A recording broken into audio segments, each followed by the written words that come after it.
சுவையா இருக்குமா எப்படி இருக்கும் தெரியல. சரி வாங்க பார்க்கலாம். ஃபர்ஸ்ட் நம்ம என்ன தெரியுமா பண்ணோம், ஆரஞ்சு ஜூஸ் போடல. எவ்வளோ வேணுமோ அவ்வளோ போட்டுக்கலாம். கொஞ்சம் வேணும்னா கொஞ்சம் போட்டுக்கோங்க, நிறைய வேணா நிறைய போட்டுக்கோங்க. அப்புறமா கொஞ்சோண்டு சுகர் போட்டுக்கணும். ஆனால் நிறைய முட்டை போட்டுடாங்க. இல்லை கொஞ்சோண்டு இவ்வளோ போடுங்க, இல்லை இவ்வளோ போடுங்க. ஆனால் இவ்வளோ போட்டுடாதீங்க, ஏதாவது சுகர் பேஷண்ட் டயர்டாகிடுங்க. ஓகேவா? அப்புறமா தண்ணி சேர்க்கணும். எவ்வளோ தண்ணி வேணும்னா நீங்கள் ஊற்றிக்கலாம். கொஞ்சம் வேணும்னா கொஞ்சம் ஊற்றிக்கோங்க, உங்களுக்கு நிறைய வேணும் நிறைய ஊற்றிக்கோங்க. எவ்வளோ வேணும் ஊற்றிக்கோங்க. ஆனால் எவ்வளோ வேணும்னு எனக்கு தெரியாது. அதனால் அப்படியே மிக்ஸ் பண்ணிடணும். ஸ்பூனில்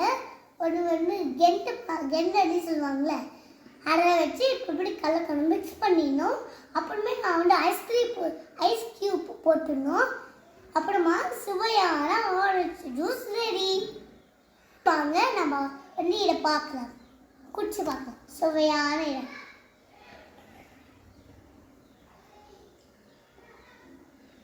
சூப்பராக இருக்குது. சுவையான சுவை. உங்களுக்கு யாருக்குன்னா இந்த மாதிரி ஆரஞ்சு ஜூஸ் பிடிச்சிருக்கோ அவங்கன்னா வீடியோ கமெண்ட் பண்ணுங்க, லைக் பண்ணுங்க, சப்ஸ்கிரைப் பண்ணுங்க. தேங்க்யூ.